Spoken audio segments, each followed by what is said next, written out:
Hello मेरे प्यारे बच्चों, बहुत दिनों बाद में वीडियो बना रही हूँ मैं। होप आपको जितने भी वीडियो मैंने भेजे हैं वो आपको समझ में आए होंगे, पसंद आए होंगे। आज हम लोग लेक्चर नंबर गैसेस स्टेट हम पढ़ रहे थे, तो लेक्चर नंबर स्टार्ट करते हैं हम लोग।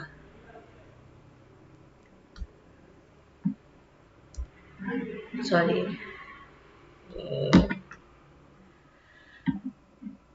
ओके। नेक्स्ट हम बात करते हैं क्या, लेक्चर नंबर 3 की, 03 की, जो जिसमें चैप्टर हमारा है गैसियस, है ना। गैसियस स्टेट हमारे पास में चैप्टर था, गैसियस स्टेट। ये चैप्टर हम लोग पढ़ रहे थे। इसके अंदर हमने डिवीजन की बात करते हैं, तो हमने यहाँ पर अभी तक क्या पढ़ा है, हमने पढ़ा था पोस्टुलेट्स ऑफ, है ना, postulates of kinetic molecular theory. जो भी हमारे पास में काइनेटिक मॉलिक्यूलर थ्योरी थी, उसके हमने कुछ पोस्टुलेट्स पढ़े थे, और दूसरी चीज हमने पढ़ी थी डेरिवेशन, है ना, डेरिवेशन। ओके बेटा, डेरिवेशन ऑफ KMT, हम इसको KMT के नाम से जानते हैं, शॉर्ट फॉर्म हम इसको KMT बोलते हैं। अब ये सब हम हिंदी मीडियम में पढ़ रहे हैं क्योंकि स्पेशल बैच है। मैंने आपको पहले ही बोला था कि स्पेशल फॉर हिंदी मीडियम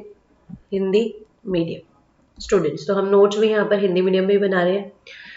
तो अब हम लोग आगे चलते हैं और हम बात करते हैं कि देखो, आपके एक टॉपिक है जो आज हम लोग स्टार्ट करेंगे, दैट इज कॉल्ड डेविएशन, है ना। Deviation from ideal behaviour. अगर मैं हिंदी में बात करूं,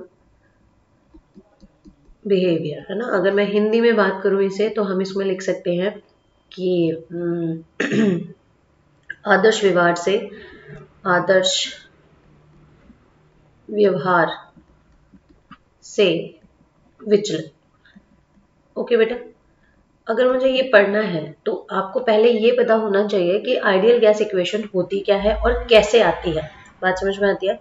हमने KMT तो पढ़ लिया, पर एक्चुअल हमें पहले ये पढ़ना था कि, है ना, अगर मुझे आदर्श आइडियल बिहेवियर की बात करनी है, तो आइडियल बिहेवियर के लिए मुझे पता होना चाहिए कि आदर्श गैस इक्वेशन होती क्या है या आदर्श गैस समीकरण होती क्या है। ठीक है, तो हम लोग स्टार्ट करते हैं। देखो, आदर्श गैस, आइडियल गैस इक्वेशन की मैं बात करती हूँ यहाँ पर। आज हम यहाँ से टॉपिक अपना स्टार्ट कर रहे हैं, जिसे हम बोलेंगे आदर्श गैस समीकरण।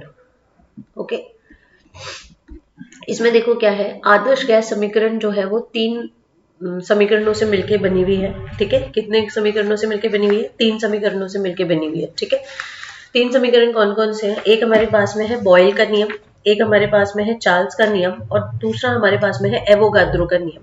इन तीनों नियमों के आधार पर हमने आदर्श गैस समीकरण को बनाया है। तो देखो, पहले हमने पढ़ा था, पहले हम क्या पढ़ेंगे, बॉयल्स का नियम, है ना, बॉयल का नियम। ये जो बॉयल्स का नियम है, ये क्या कहता है? बॉयल्स का नियम कहता है कि स्थिर ताप पर, है ना, स्थिर ताप एवं N, आप इसको बोल सकते हो मोलों की संख्या, है ना, स्थिर ताप एवं मोलों की संख्या पर, स्थिर ताप एवं मोलों की संख्या पर किसी गैस अणु का आयतन उसके दाब के व्युत्क्रमानुपाती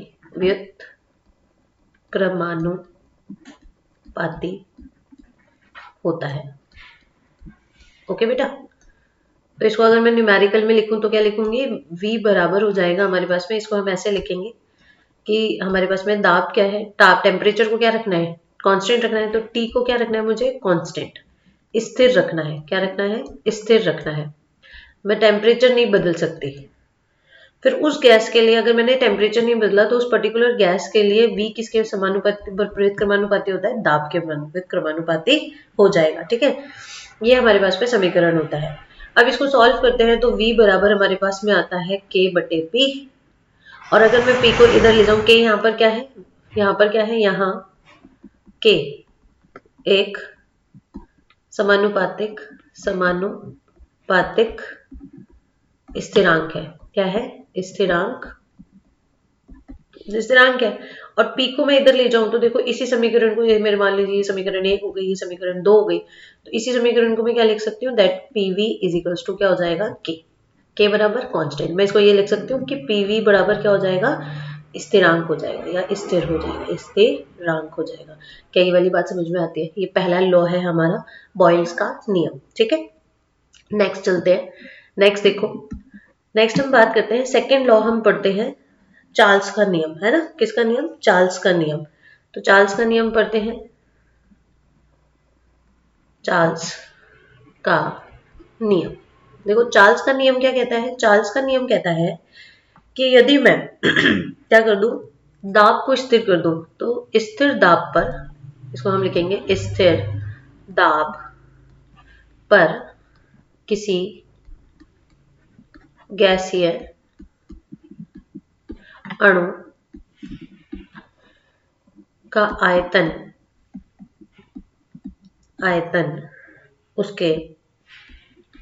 उसके ताप के समानुपाती होता है। ओके, अब समानुपाती होता है, इसका मतलब क्या हो जाएगा कि भाई v जो होता है, अगर मैंने यहाँ पर क्या ले लिया है, मैंने यहाँ पर लिया है कि मैंने यहाँ पर बोला कि अगर मुझे दाब को क्या रखना है, p को क्या रखना है, स्थिर रखना है, तो दाब को जैसे ही मैं स्थिर रखूंगी तो आयतन क्या हो जाएगा, समानुपाती हो जाएगा किसके, ताप के। अगर मैं ये समीकरण मान लीजिए मेरे पास 2 है, तो मैं इसे खोलूंगी तो k बराबर क्या हो जाएगा, kT। और हमारे पास में यहाँ पर क्या है, वेयर, यहाँ पर k क्या है, k यहाँ पर एक समानुपातिक स्थिरांक है, समानुपातिक स्थिरांक है। ये मान लीजिए मेरे पास में कोई स्थिरांक है, तो अगर मैं t को नीचे ले आऊं तो v बाय टी बराबर क्या हो जाएगा, कांस्टेंट आएगा। क्या ये वाली बात समझ में आ जाएगी क्या? तो ये समीकरण हमें समझ में आएगा जिसे हमने बोला है चार्ल्स का नियम। ठीक है, और तीसरा नियम हम यहाँ पर पढ़ते हैं एवोगाद्रो का नियम, उसको भी पढ़ लेते हैं। जैसे मान लीजिए तीसरा हमारे पास में नियम है एवोगाद्रो का नियम, है ना, एवोगाद्रो का नियम। अब ये नियम क्या कहता है, ये नियम ये कहता है कि एवोगाद्रो नियम के अनुसार हम बोलेंगे कि किन्हीं भी, हम इसको ऐसे लिख सकते हैं कि किन्हीं भी 2 गैसों के लिए, है ना, गैस में इसमें लिख सकते हैं हम लोग, यदि 2 गैसों के ताप, दाब तथा आयतन समान हो तो उनके मोलों की संख्या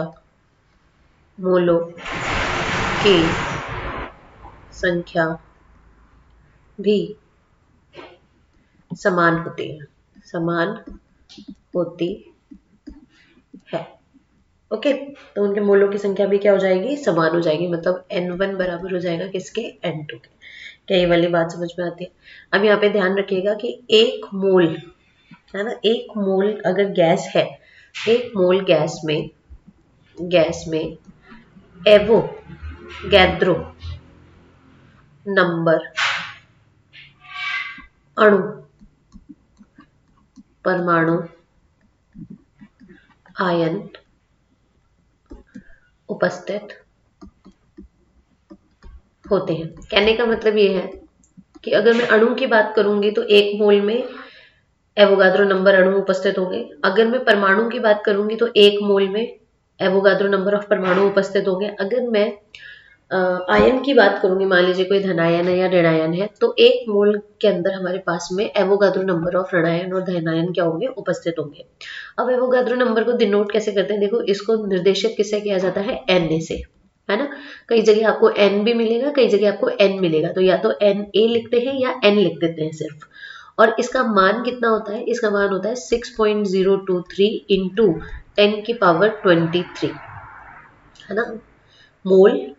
ठीक है, इसका मतलब ये होता है 10 की पावर 23 पर आयन, है ना, जितने भी हमारे पास में बोलेंगे पर मोल होता है ना, आयन प्लस पर मोल, अणु प्लस पर मोल, आयन पर मोल, और है ना जो भी परमाणु पर मोल होता है वो हम इसको लिखते हैं। तो एवोगाड्रो नंबर का मान कितना होता है, इतना होता है, ये हमें ध्यान होना चाहिए। अब देखो क्या है, इन तीनों को मिलाकर हमने गैस समीकरण बनाया। तो आदर्श गैस समीकरण कैसे बनाया, तो लिख लीजिएगा कि तीनों नियमों को मिलाने पर, है ना, मिलाने पर, मिलाओ भाई, कैसे मिलाएंगे, देखो पहला नियम क्या था हमारे पास में, देखो कैसा था, बॉयल्स का नियम। तो बॉयल्स के नियमानुसार क्या था नियमानुसार, कि हमारे को टेम्परेचर और एन को क्या रखना है, स्थिर रखना है ना। तो मेरे पास में V बराबर डायरेक्ट इनवर्सली प्रोपोर्शनल हो जाएगा 1/P के, ये हो गई समीकरण 1। फिर था चार्ल्स का नियम, है ना, चार्ल्स का नियम, इसने क्या बोला कि मुझे यहाँ पर P और N को स्थिर रखना है, ध्यान रखिएगा इसको, है ना। तो हम बोलेंगे कि V जो हो जाएगा डायरेक्टली प्रोपोर्शनल हो जाएगा T के, ये हो गया समीकरण 2। और एवोगाड्रो का नियम, इसमें देखो क्या बोला था मैंने, कि इसमें मुझे यहाँ पर देखो क्या है, ये समान ताप और दाब की कंडीशन लेनी है। तो मेरे पास में T और P ये सब क्या होंगे, स्थिर होंगे या बराबर होंगे। तो हमारे पास में क्या हो जाएगा कि N बराबर हो जाएगा, तो N मान लेते हैं हम इसको, एवोगाड्रो के नियम को हम सीधे ही ऐसे ही मान लेते हैं कि ये ऐसे ही माना जाएगा, है ना। एवोगाड्रो नियम के अनुसार हम इसको ऐसे ही मान लेते हैं कि भाई एवोगाड्रो का नियम भी हम ऐसे लिखेंगे। तो देखो हमारे पास में क्या हो जाएगा, आप इसको बाद में लिख लेना। देखो अब मैं इसको यहाँ पर लिखती हूँ, एवोगाड्रो के नियम, इन दोनों नियम से, तो समीकरण 1 और 2 को समीकरण 1 व 2 से देखो क्या होगा, V और V दोनों कॉमन है, तो हमारे पास में V प्रोपोर्शनल हो जाएगा T/P के, है ना, ये हो गई मेरे पास में समीकरण 3। और इस समीकरण को मैं सॉल्व करूंगी, है ना, तो देखो V बराबर हो जाएगा, क्या हो जाएगा, एक नया कांस्टेंट आएगा RT/P, ठीक है। ये मेरे पास में R यहाँ पर क्या है, यहाँ R एक नया समानुपातिक स्थिरांक है, ये क्या है, समानुपातिक स्थिरांक है, कोई भी एक स्थिरांक हो सकता है ना, जिसे हम गैस नियतांक कहते हैं, ये ध्यान रखिएगा, इसे गैस नियतांक कहते हैं। ये मेरे पास में क्या है, गैस नियतांक है। अब P को इधर ले जाऊं तो देखो क्या हो जाएगा, PV बराबर RT, ये मेरे पास में होता है आदर्श गैस समीकरण, इसे मैं बोलती हूँ आदर्श गैस समीकरण। N मोल या 1 मोल गैस के लिए, कितने के लिए होगा, 1 मोल गैस के लिए, 1 मोल गैस के लिए अगर मैंने बोला कि मेरे किसी भी बर्तन में या किसी भी पात्र में N मोल गैस उपस्थित है, मैं यहाँ पे लिखती हूँ कि यदि पात्र में N मोल, मुझे नहीं पता N का कोई भी मान हो सकता है, 1 2 3 4 5 6 7 8 कुछ भी हो सकता है, N मोल गैस अणु उपस्थित है ना, N मोल गैस क्या है, अणु उपस्थित है, अणु ना उपस्थित है। अतः मान लीजिए इस समीकरण को मैंने 4 नाम दे दिया था, तो अतः समीकरण 4 को निम्न प्रकार से लिखा जा सकता है, ठीक है। कैसे लिखेंगे, देखो PV बराबर हो जाएगा NRT, ये अगर ये हमारे पास में है आदर्श गैस समीकरण, क्या आपको ये वाली बात समझ में आएगी क्या बेटा। तो हमने यहाँ पर पढ़ा कि आदर्श गैस समीकरण, तो जितनी भी गैसेस होंगी, आदर्श गैसें होंगी, वो इस लॉ को फॉलो करेंगी, समझ में आएगी बात, वो इस लॉ को क्या करेंगी, फॉलो करेंगी। और जो आदर्श गैस समीकरण नहीं होगी, या मैं बोलूंगी जो वास्तविक गैसेस होंगी, वो क्या करेंगी, इसको फॉलो नहीं करेंगी। उनको उसके अंदर कुछ ना कुछ हमें विचलन देखने को मिलेगा, और उसी विचलन की हम आगे बात करेंगे। जो हमने सबसे पहले हमने बोला था, मैंने आपको पहली स्लाइड में बताया था कि आज हमें क्या पढ़ना है, तो वो हमें ये वाला डेविएशन फ्रॉम आइडियल बिहेवियर, आदर्श व्यवहार से विचलन, इसके लिए हमें यहाँ तक आना जरूरी था। इसलिए हमने क्या किया है, यहाँ पर आए हैं।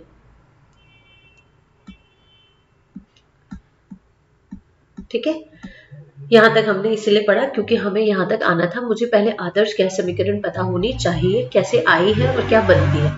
तो हम ये बोलेंगे कि जितनी भी आदर्श गैसें हैं वो ताप और दाब की प्रत्येक कंडीशन पर, है ना, मैं यहाँ पर ऐसे भी लिख सकती हूँ, देखो इसके अंदर हम ऐसे लिख सकते हैं कि अ, सभी आदर्श गैसें, सभी आदर्श गैसें ताप व दाब व ताप की प्रत्येक सीमा तक, प्रत्येक सीमा तक आदर्श गैस समीकरण, आदर्श गैस समीकरण का पालन करती है।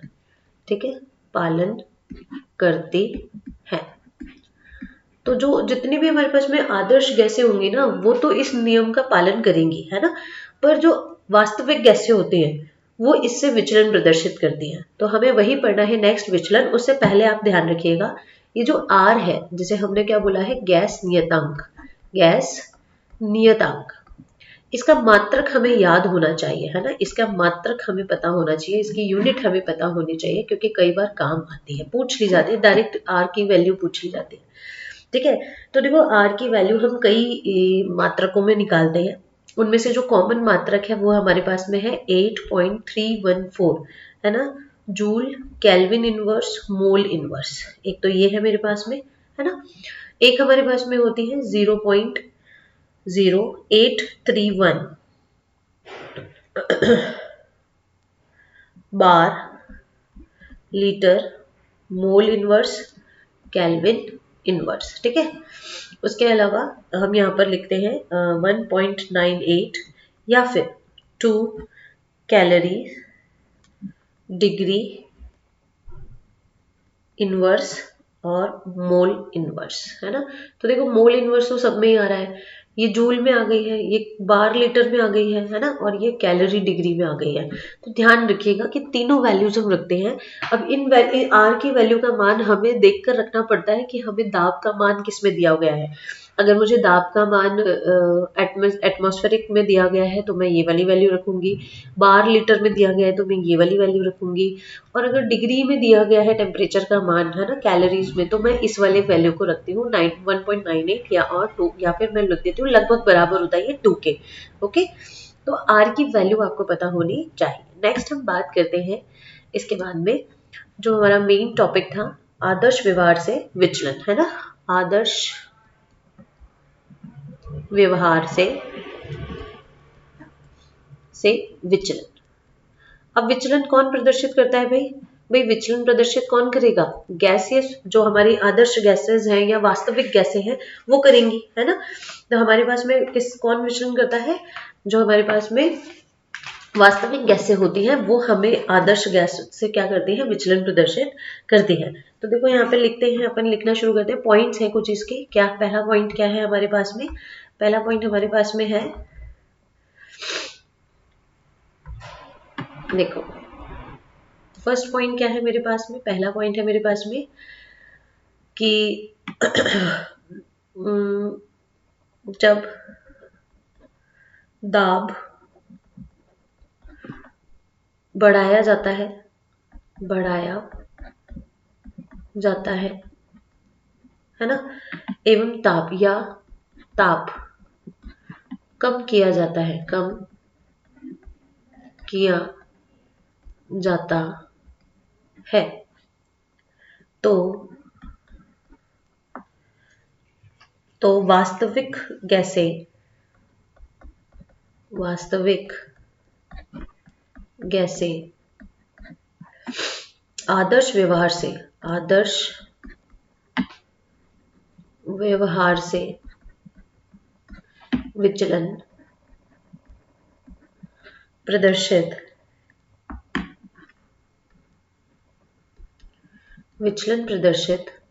करती है। क्या करती है बेटा? विचलन प्रदर्शित करती है ना।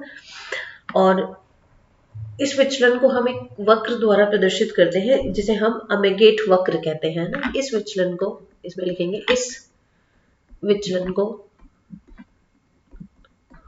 एक वक्र द्वारा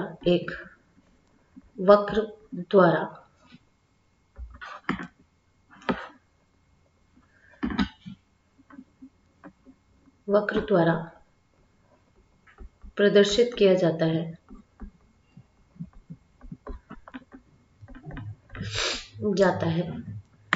जिसे वक्र द्वारा प्रदर्शित किया जाता है जिसे अमेगेट वक्र कहते हैं। क्या कहते हैं? अमेगेट वक्र कहते हैं। ठीक है, ये याद रखिएगा कि इसे क्या कहते हैं? अमेगेट वक्र कहते हैं। देखो क्या होता है अमेगेट वक्र, क्या होता है मैं बना के दिखाती हूँ आपको। इसको वक्र को, ये मेरे पास में मान लीजिए कि एक एक्स एक्सिस है, एक वाई एक्सिस है। ये मेरे पास में क्या है? X axis. ये मेरे पास में क्या है? Y axis. ओके। और यहाँ पर मान लीजिए कि यहाँ पे कुछ दूरी पर इस तरीके से लाइनिंग्स बनी हुई है, आप देख सकते हैं। मान लीजिए वक्र होता है तो आपको पता है ग्राफ होता है हमारे पास में, और यहाँ पर एक लाइन है, यहाँ पर इस तरफ मान लीजिए मेरे एक बीच में लाइन खींची है, और यहाँ पर इसको हम बोलते हैं आदर्श व्यवहार प्रदर्शित करते हैं। यहाँ पर क्या है? Ideal behaviour. ठीक है, आप इसे आदर्श व्यवहार बोल सकते हैं। यहाँ पे लिख सकते हैं कि आदर्श व्यवहार। ओके। अब देखो यहाँ पर क्या होता है, इसको मैं बनाती हूँ तुम्हें। कुछ गैसें क्या होती हैं, इसे जीरो भी मान सकते हैं हम। इसको यहाँ पर मान लेते हैं कि ये जीरो है, आदर्श व्यवहार प्रदर्शित कर रहे हैं। यहाँ पर देखो क्या है, ये मेरे पास में है नेगेटिव वैल्यूज, जो भी वैल्यूज होंगी जीरो के नीचे नेगेटिव होंगी। ये मेरे पास में है पॉजिटिव वैल्यूज। ठीक है, तो यहाँ पे देखो क्या होता है कि जो कुछ गैसेस होती हैं, जैसे हम हीलियम और हाइड्रोजन की बात करते हैं, उनका वक्र तो क्या आता है? ऊपर आता है ऐसे। मान लीजिए ये हाइड्रोजन का वक्र है और एक यहाँ से आता है, ये हो गया हीलियम का वक्र। ठीक है, उसके अलावा कुछ हमारे पास में गैसें उससे होते हैं, जैसे कार्बन डाइऑक्साइड है, NO2 है। उनका क्या होता है कि पहले तो वक्र कहाँ आता है? नीचे आ जाता है, मैक्सिमम नेगेटिव तक जाता है, फिर एकदम से उठकर क्या चला जाता है? पॉजिटिव की तरफ चला जाता है। मान लीजिए ये वाला वक्र जो है मेरे पास में N2 का है।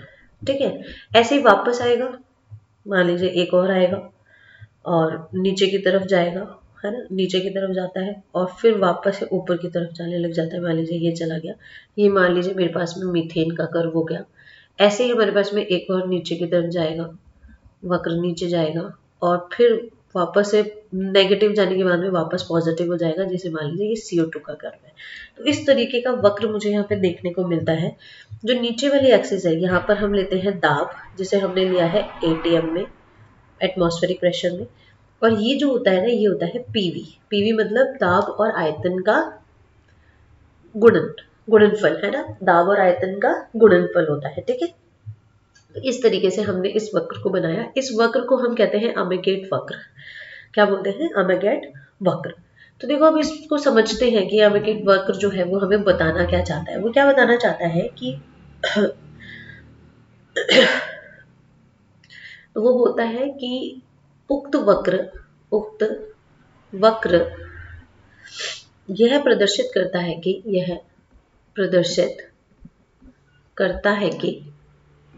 करता है कि वास्तविक गैसें दो प्रकार से विचलन प्रदर्शित करती है। कितने प्रकार से? दो प्रकार से विचलन प्रदर्शित करती है। ठीक है, कितने प्रकार से? दो प्रकार से विचलन प्रदर्शित करते हैं। पहला होता है वह गैस जिनके पीवी के मान, है ना, पीवी के मान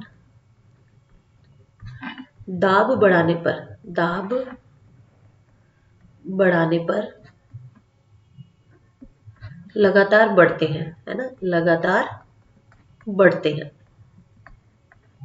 लगातार बढ़ रहे हैं। कौन सी वाली गैसें? हाइड्रोजन और हीलियम। ठीक है, उनके लगातार देखो दाब बढ़ रहा है तो पीवी का मान भी क्या हो रहा है, बढ़ रहा है।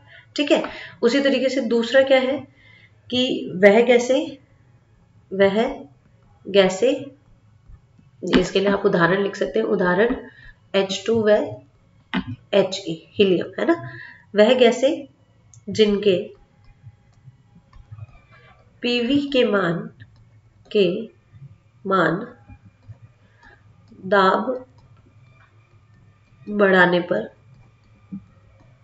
दाब बढ़ाने पर दाब बढ़ाने पर पहले कम होते हैं, कम होते हैं, फिर उन्हें न्यूनतम न्यूनतम न्यूनतम तक पहुंचते हैं, तक पहुंचते हैं पहुंचते हैं तथा उसके बाद बाद लगातार उसके बाद लगातार बढ़ते जाते हैं, बढ़ते जाते हैं। ठीक है, उदाहरण कौन से थे, कौन सा था, देखो N2 गैस थी, CO2 गैस थी, और कौन सी थी, CH4 मीथेन गैस थी, है ना, ये गैसेस थी। तो इन दोनों गैसों, इस वक्र से हमने क्या देखा, ये जो लास्ट वाला हमारा देखो, प्रीवियस वाला देखो, इस वक्र से हमने क्या देखा कि कुछ गैसें जो है, कुछ गैसें जो है उनका तो क्या होता है, पीवी का मान क्या हो रहा है, इंक्रीज होता जा रहा है जैसे जैसे दाब बढ़ रहा है ना, दाब यहाँ पर देखो ऐसे ऐसे बढ़ रहा है दाब, तो यहाँ से जैसे जैसे बढ़ता है दाब वैसे वैसे इनका मान भी बढ़ रहा है। उसके अलावा जो कुछ गैसें हैं पहले तो वो न्यूनतम आती है, फिर एकदम से क्या हो जाती है, बढ़ जाती है। बात समझ में आ रही है? तो ये दोनों विचलन ही तो प्रदर्शित कर रही है।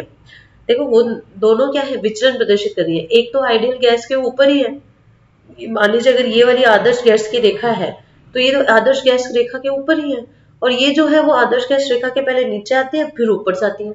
ठीक है, तो हम इसका मतलब क्या हुआ कि इनमें चेंजेस प्रेजेंट हो रहे हैं, मतलब ये विचलन प्रदर्शित कर रही है। ठीक है, चलिए नेक्स्ट अपन चलते हैं, ये हमारे पास में हमने लिखा था, ये हमने कुछ चीजें लिखी थी, नेक्स्ट पेज पे चलते हैं। अब देखो वास्तविक गैसों का यह विचलन, यहाँ पे लिखते हैं वास्तविक गैसों का यह विचलन, यह विचलन एक अन्य मात्रक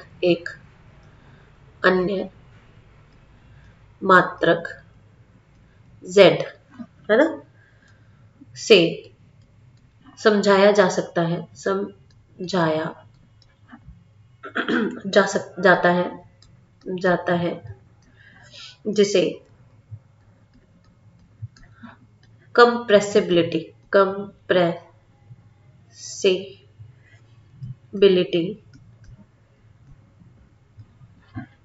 कोफिशिएंट कहते हैं, कोफिशिएंट कहते हैं। ठीक है, अब ये जो कंप्रेसिबिलिटी फैक्टर, इसे हम बोलते हैं संपीड्य गुणांक, है ना, इसे हिंदी में ये बोला जाता है, आप कंप्रेसिबिलिटी फैक्टर कोफिशिएंट की ही याद है, संपीड्य गुणांक, और आप बुक में से देख लीजिएगा हिंदी में इसे और क्या कहते हैं, मेरी तरफ से संपीड्य गुणांक कहते हैं, कोफिशिएंट कहते हैं, है ना। तो क्या होता है कि इसको कैसे निकालते हैं, PV/RT बराबर होता है Z के। ठीक है, आदर्श गैस की अगर मैं बात करूं तो आदर्श गैस के लिए क्या हो जाएगा, पीवी बराबर क्या होता है, NRT, है ना, और Z का मान क्या हो जाएगा, 1, Z का मान क्या हो जाएगा, 1 हो जाएगा, है ना।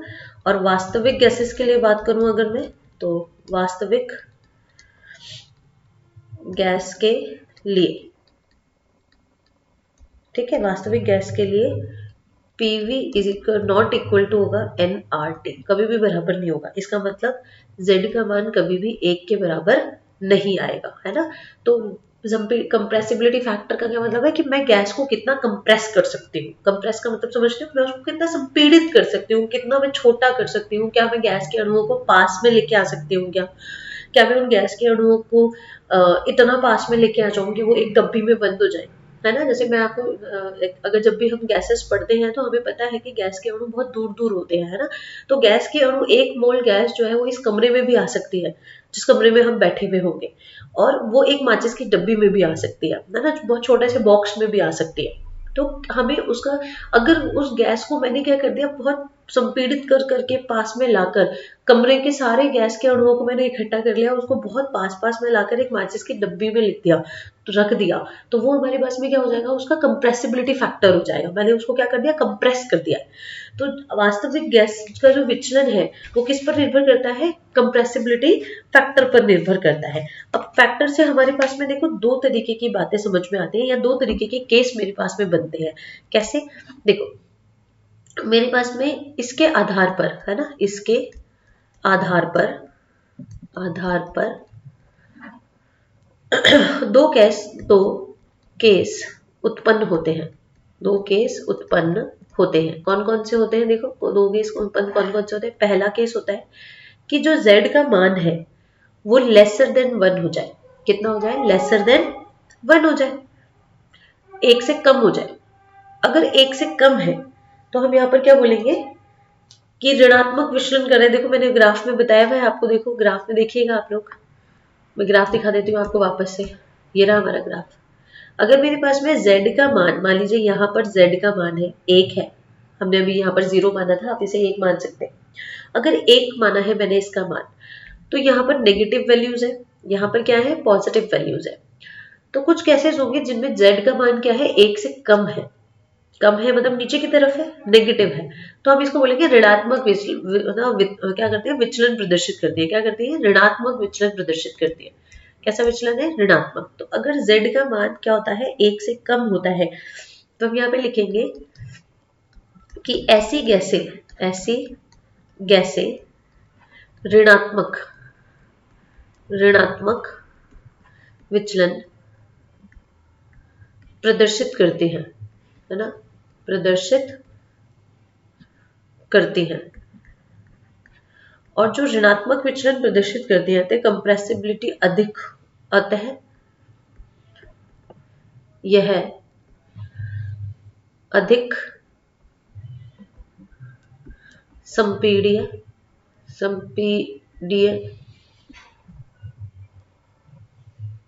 होती है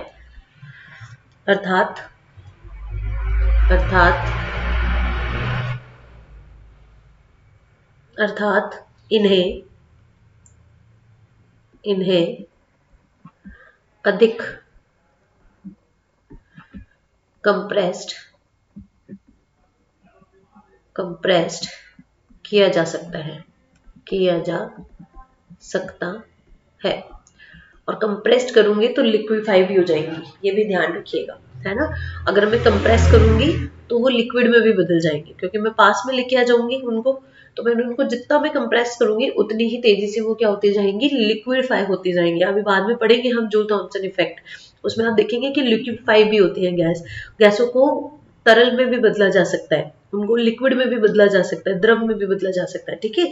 तो उन्होंने बोला कि जिनके लिए भी z का मान 1 से कम होगा तो वो ऋणात्मक विचलन प्रदर्शित करेंगी। इसका मतलब क्या है, उनको अधिक संपीड़ित किया जा सकता है।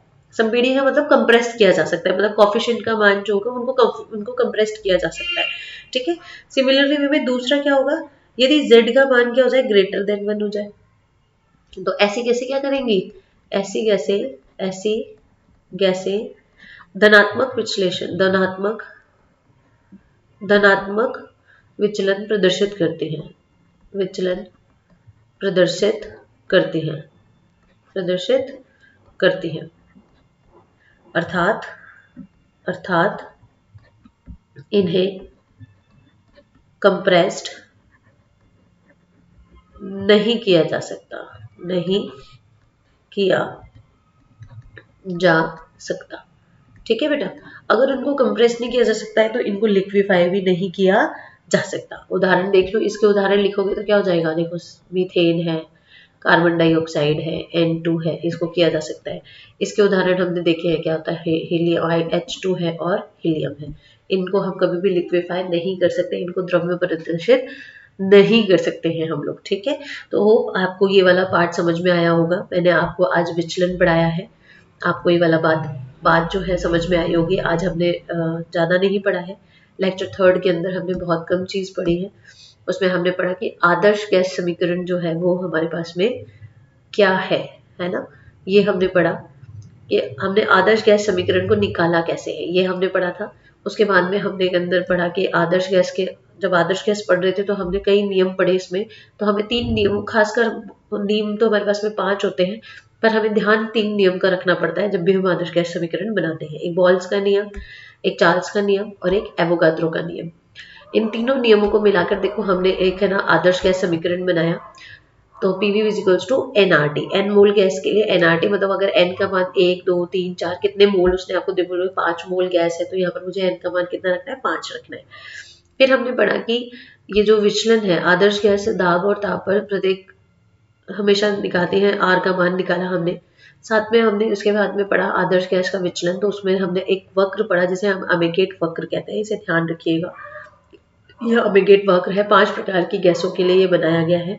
इनमें जो 2 प्रकार की गैस है वो धनावेशित विचलन प्रदर्शित करती है ना आदर्श व्यवहार से, और जो कई गैसेज हैं जो क्या करते हैं, ऋणावेशित विचलन प्रदर्शित करती है। तो ये हमें प्रैक्टिकल से पता चलता है, हमें प्रैक्टिकल करके देखना पड़ता है।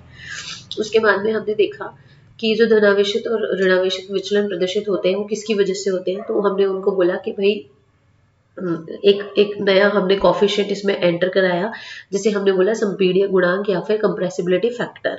ये जो कंप्रेसिबिलिटी फैक्टर होता है वो किसके बराबर होता है, PV अपॉन NRT के बराबर होता है। ठीक है, आदर्श गैस के लिए तो कंप्रेसिबिलिटी फैक्टर का मान 1 होता है, जबकि वास्तविक गैसों के लिए इसका मान 1 के बराबर कभी भी नहीं आता, या तो 1 से बड़ा आएगा या 1 से कम आएगा। तो हमने यहाँ पर इसके आधार पर 2 केस पढ़े, या तो Z का मान 1 से ज्यादा आएगा या Z का मान 1 से कम आएगा। अगर 1 का मान क्या होता है, Z का मान 1 से ज्यादा आता है तो धनात्मक विचलन प्रदर्शित करते हैं, 1 से कम आता है तो ऋणात्मक विचलन प्रदर्शित करते हैं। ठीक है, तो आपसे पूछा जा सकता है कि भाई कौन सी गैस ऋणात्मक विचलन प्रदर्शित करती है आदर्श गैस समीकरण से। तो ध्यान रखिएगा मीथेन, कार्बन डाइऑक्साइड और नाइट्रोजन गैस जो होती है वो ऋणावेशित विचलन प्रदर्शित करती है। ठीक है, थैंक यू। आपको, मुझे लगता है कि आपको ये चैप्टर समझ में आ रहा होगा, जितने भी नोट हमने अभी बनाए हैं। आगे हम कंटिन्यू इसके जो नोट्स हैं या जो क्लासेस हैं मैं अपलोड करती रहूँगी। Okay, thank you.